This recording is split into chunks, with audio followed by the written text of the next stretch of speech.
débat qu'on peut avoir sur la question. Moi, mon principe, c'est que la première liberté, c'est la sécurité. Et que quand il n'y a pas de sécurité dans le fonctionnement de la République, c'est toutes les autres libertés qui s'effondrent. Et certains d'entre vous ont dit « je vais aller plus vite que la musique ». Mais ouvrez les yeux, qu'est-ce qui va plus vite que la musique, malheureusement, en ce moment dans notre pays? C'est l'insécurité, c'est l'incivilité, c'est les vols, c'est les agressions, avec une montée de tension et une dégradation de la situation extrêmement rapide, et malheureusement surtout, qui va depuis l'explosion des trafics de drogue, en allant jusqu'aux agressions violentes, et en allant jusqu'au harcèlement des femmes quand elles sont sur des transports.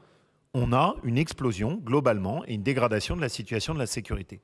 Alors bien sûr, vous pouvez me dire, on fait comme avant, on fait rien. Et puis on s'en occupe pas. Ce qui d'ailleurs a été un peu le même discours en matière de santé ou sur d'autres sujets comme le handicap. Moi, je considère que notre responsabilité, c'est de nous investir sur les sujets qui sont importants pour nos compatriotes. Et sur ces questions, on a montré que ça marchait. J'ai entendu un fait faux que vous avez mentionné, disant non, ça n'a aucune incidence sur les violences faites aux femmes. Visiblement, votre groupe n'est pas au courant. Je vous donne les chiffres qui ne sont pas les nôtres, mais qui sont ceux de la SNCF et de la police ferroviaire.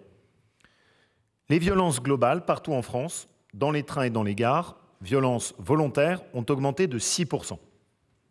Dans notre région, elles ont baissé de 4%.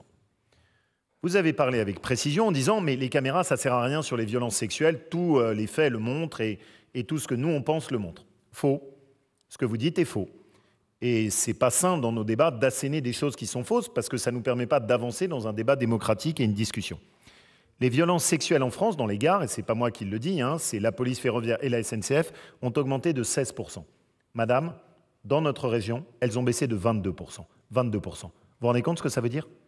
Vous vous rendez compte ce que ça veut dire? C'est-à-dire que le travail qu'on a fait a permis d'améliorer considérablement la situation en aboutissant à une baisse de 22% des violences sexuelles, ce qui est énorme dans les gares et dans les trains. Alors ensuite, moi, je veux vous poser une question. Je ne demande pas qu'on le généralise. Je veux juste qu'on puisse trouver sur certains endroits la possibilité de regarder ce que ça donne. Parce que là, on nous dit quoi si on est tous un peu lucides? On nous dit, bon, il y a juste les Jeux Olympiques. Alors sur les Jeux Olympiques, il faut que la France soit parfaite et qu'on présente une image impeccable. Le reste, c'est pas grave, on oubliera.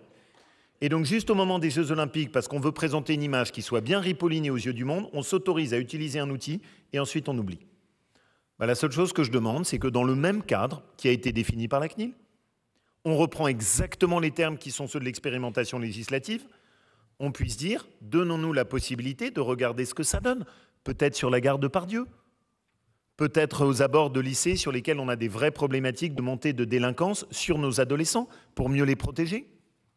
Peut-être sur un certain nombre de communes qui se battent avec courage, à l'image de ce que peut faire Jérémy sur sa commune pour avancer.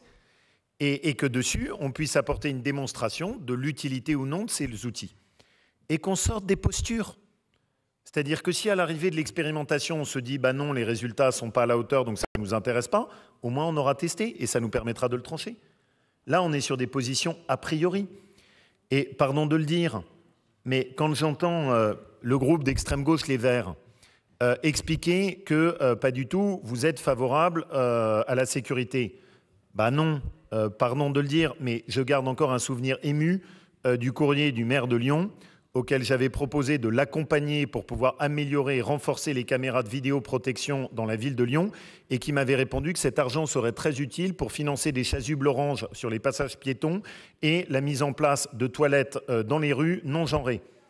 C'était le courrier avec lequel il m'avait répondu. Et je tiens à le dire depuis, la ville de Lyon est malheureusement une ville dans laquelle la délinquance explose, dans laquelle on a des problématiques qui sont lourdes d'incivilité et où on a un maire de Lyon qui est totalement passif.